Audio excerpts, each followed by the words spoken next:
Halo Sobat Maker semua, apa kabar? Sesuai dengan judul kita hari ini, kita akan belajar tentang style dan komponen di Figma. Oke, style dalam bahasa Indonesia adalah gaya, semua orang tahu. Dan itu pun berlaku di dunia programming seperti mobile, web application, desktop application, dan lain-lain.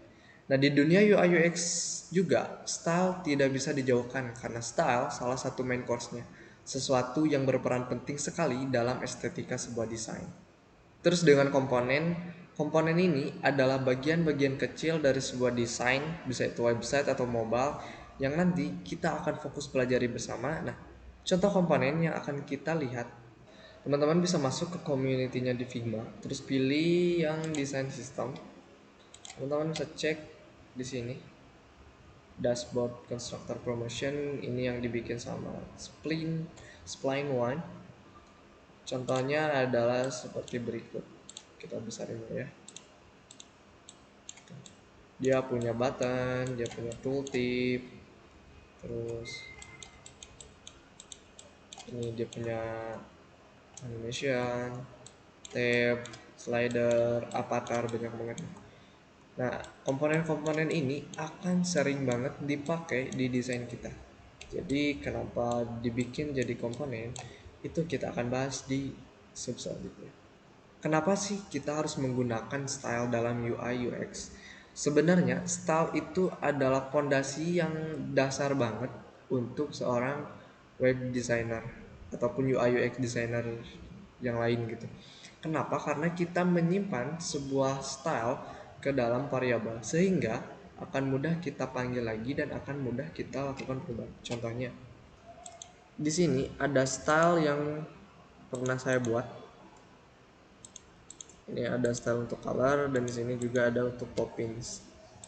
Contohnya gini, ini sekaligus cara pakai ya. Kalau misalkan teman-teman awalnya teman-teman udah nyiapin color palette nih, terus untuk pakainya teman-teman klik yang color picker ini terus arahin ke sini, itu nggak salah, tapi kurang efisien kalau menurut saya. Teman-teman lebih baik misalkan kita pakai yang purple adalah sama yang ini. Nah, kalau misalkan kita melakukan perubahan di purple, itu akan otomatis berubah ke komponen yang menggunakan style yang sama. Itu tentang sedikit tentang color. Kenapa harus menggunakan color? Balik lagi agar kita bisa gampang untuk merubah warna ataupun style lain di komponen-komponen lainnya. Gitu teman-teman. Gimana dengan komponen? Di style kita sudah singgung sedikit tentang komponen. Sama halnya dengan style, kita melakukan satu perubahan, maka komponen yang sama pun akan berubah. Hanya bedanya ini berupa komponen, bukan cuma style saja. Seringkali seorang UI UX designer menggunakan komponen yang sama dan sangat ribet kalau misalkan melakukan perubahan satu persatu. Contohnya seperti ini. Saya punya satu komponen utama yang di sebelah sini dan ini komponen yang didaplikat. Ketika kita melakukan perubahan di komponen utama seperti ini, nah otomatis komponen yang kita udah duplikat itu mendapatkan perubahan juga. Kita duplikat lagi ya, seperti ini. Oke, melakukan perubahan. Jadi keduanya melakukan sinkronisasi dengan komponen utama. Gitu, sobat maker semuanya. Nah, itu adalah sedikit penjelasan tentang style dan komponen di Figma. Sekarang kita akan mencoba untuk mengedit, membuat dan menerapkan style dan komponen di Figma. Oke, sekarang kita akan coba untuk melakukan perubahan, untuk menambah dan juga mengaplikasikan style dan komponen di Figma. Kita akan pakai defaultnya template dari Figma. Kalau misalkan teman-teman buat project atau tim baru, itu akan otomatis dibuat library timnya, tim library-nya. Nah, sekarang itu katanya kita edit tim color style. Kita coba. Kita edit yang green aja ya. Edit style terus coba rubah ini ke green yang lebih ini.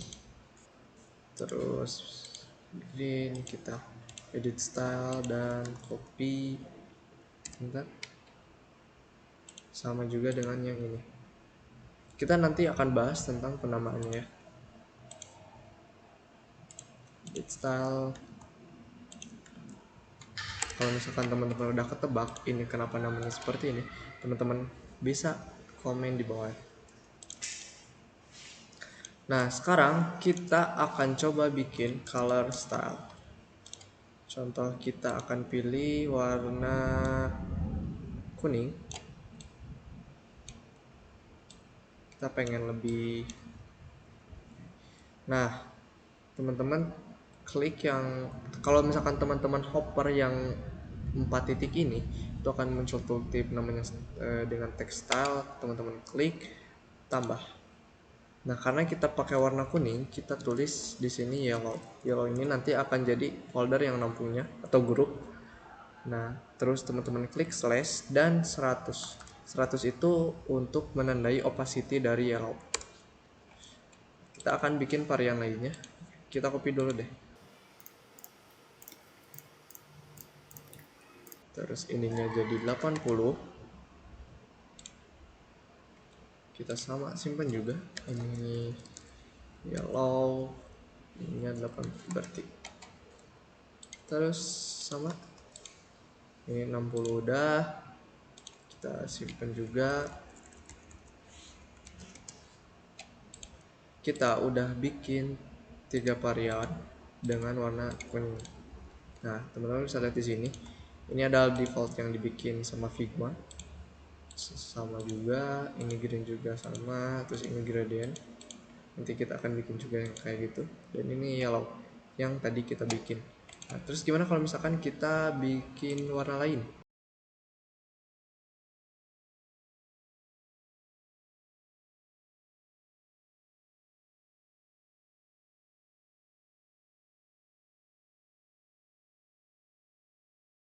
Nah, itu kita udah bikin 2 dan langsung masuk ke sini. Kita punya color. Terus gimana kalau misalkan kita pengen bikin gradient? Gampang, gampang. Teman-teman sama kayak yang tadi konsepnya. Kita pilih yang linear aja ya. Oke, kita pilih yang biru. Saya pengen yang ininya, sorry, yang biru. Dan yang ini warna merah kali ya. Terus teman-teman simpen, kasih namanya gradient primary atau secondary. Yang ini tuh prioritasnya, karena yang primary udah ada, kita bikin yang secondary aja. Oke, terus kalau kita lihat di color style, ini ada gradient, ada primary dan ada secondary. Sekarang kita akan terapin color style yang tadi kita bikin. Pertama di button, kita pilih yang tadi udah kita bikin, yang yellow. No, kita coba yang gradient deh. Oke, ini yang dan warna pun ini dan untuk teks pun ini bisa menggunakan color style di sini. Pilih yang biru, nggak kelihatan, so yang kuning. Oke, jelek tapi ya, itu konsepnya seperti itu. Kita balikin lagi ke putih deh. Nah, gitu teman-teman. Itu di sini kita bikin perubahan, di sini kita bikin yang baru, dan di sini kita coba untuk menerapkan color style. Gitu teman-teman. Kita akan lanjut ke tipografi. Sekarang kita belajar untuk membuat. Nah, sekarang kita akan coba untuk membuat tekstil atau tipografi. Ini ada default yang udah dibikin sama Figma-nya. Kita akan bikin baru untuk tekstilnya. Di sini ada contoh untuk body small. Typeface yang saya pakai Poppins. Kita bikin yang medium dulu. Untuk ukuran fontnya 16. Kayaknya ini terlalu rapat ya. Oke, cukup. Nah, kita simpan. Nah, Poppins itu nama typeface-nya karena bisa jadi teman-teman itu menggunakan lebih dari satu fonts, 2 atau 3, walaupun kayaknya 3 jarang ya dan kurang direkomendasikan. Terus Poppins ini untuk fontnya, dan nama style body small. Kita lihat di sini. Nah, ada teks, dia dalamnya body small. Poppins dalamnya body small. Terus yang ini button text, typeface-nya sama. Ini kita bikin medium aja, cuman ukuran fontnya kita bikin 14 aja ya. Terus kita simpen sama nama foldernya dulu, terus nama teksnya button ini, dan masuk gak? Udah masuk ke sini juga. Sama yang link text, kita pengen, kalau link text kan biasanya lebih kecil. Nah, style dari pop yang button text dan link text itu sama. Nah, kenapa nggak kita sekalian pakai aja yang button text, kan stylenya sama gitu. Kita juga harus bisa mendisiplinkan diri untuk rapi, untuk menggunakan style pada tempatnya. Kalau misalkan button text ya dia digunakan untuk teks yang ada dalam button, dan kalau misalkan yang link, of course kita pakai style ini untuk di links gitu. Dan kalau misalkan nanti kayak yang saya bilang, kalau misalkan mau perubahan di link teksnya aja, itu ya teman-teman tinggal ngubah di teks utamanya, di editnya, tinggal diedit gitu, daripada pakai button. Kalau misalkan pakai button dan link text gitu, kita pakai yang sama. Nanti kalau misalkan kita pengen merubah yang link aja, otomatis dong yang button juga ikut berubah. Jadi bijaknya kita pisahin sesuai dengan prioritas gitu teman-teman. Udah, kita simpan dulu, simpan dulu. Biasa nama typeface nya, dan ini nama variable link. Nah, sekarang gimana cara menggunakannya? Ini contoh I'm a title, kita title nggak punya ya, kita pakai body semua aja. Oke, ini udah masuk. Nah, gimana kalau kita misalkan melakukan perubahan di sini? Pengen lebih besar deh, kita rubah ke 18 misalkan. Otomatis yang ini pun sama, berubah jadi ukurannya 18. Kita coba matiin dulu ya.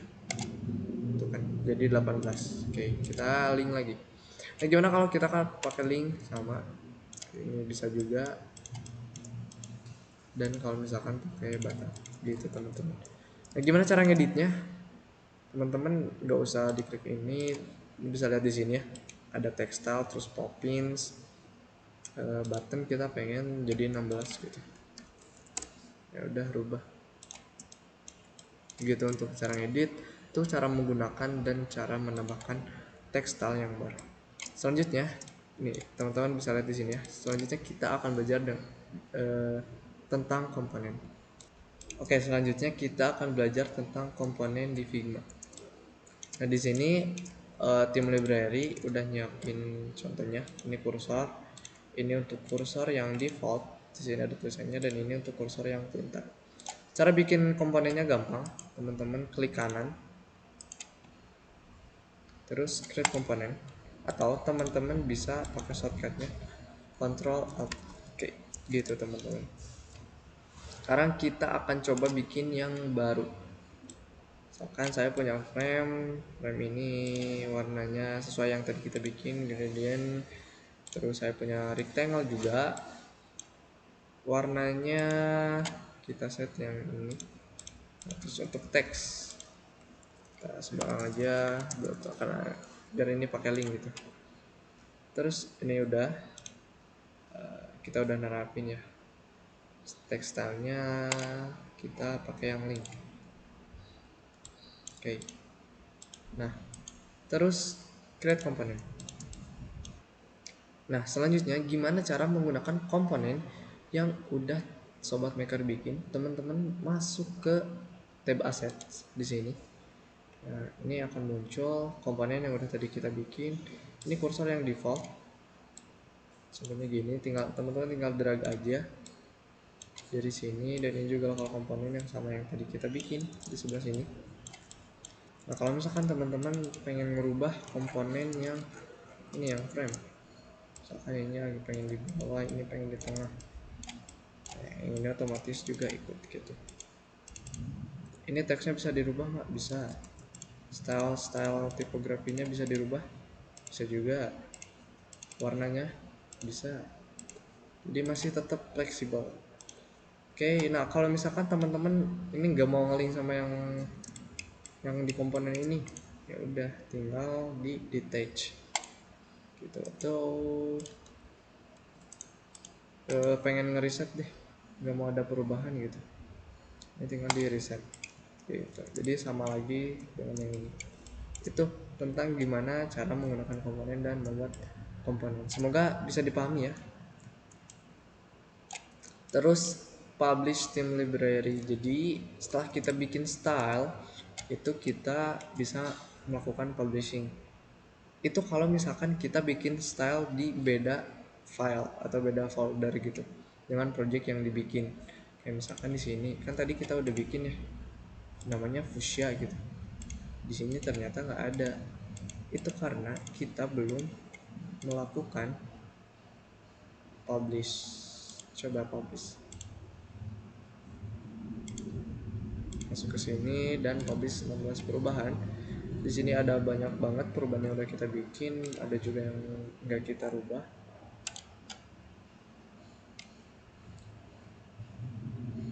Sukses, terus kita cek ke sini, kita lihat di asetnya, kita checklist dulu yang ada di sini. Ini kita ganti di sini. Nah, ini adalah style yang udah kita bikin di file yang ini. Jadi udah diimport ke semua file yang ada dengan kayak tadi ke aset, terus ininya di checklist ya, jangan lupa di foldernya dipindahin gitu. Coba kita rubah deh ke full ke gradient ya, dia bisa. Nah, gimana dengan komponen? Sayangnya untuk komponen ini kalau misalkan kita pengen nge-publish itu harus upgrade Figma-nya. Teman-teman bisa cek di teman-teman bisa cek di sini. Upgrade ke profesional atau organization, pilih salah satunya aja, itu baru bisa melakukan publish komponen. Terus gimana kalau misalkan saya nggak mau dulu upgrade gitu, teman-teman, ini hack yang sering saya pakai ya, itu tinggal diimport aja komponennya atau dipindahin ke folder yang ada di sini, ke folder yang akan teman-teman pakai gitu. Nah, secara otomatis nanti di asetnya akan muncul lokal komponen gitu. Jadi kita pakai yang lokal komponen dulu aja kalau misalkan belum bisa untuk melakukan upgrade gitu teman-teman. Kita coba jalannya. Sekian dulu untuk pembahasan tentang style dan komponen. Semoga apa yang saya sharing bisa bermanfaat untuk teman-teman, bisa diterapkan juga untuk teman-teman, dan bisa mempercepat teman-teman untuk melakukan pembelajaran atau project ngedesainnya. Oke, terima kasih. Saya mohon maaf bila ada salah-salah kata. Wassalamualaikum warahmatullahi wabarakatuh.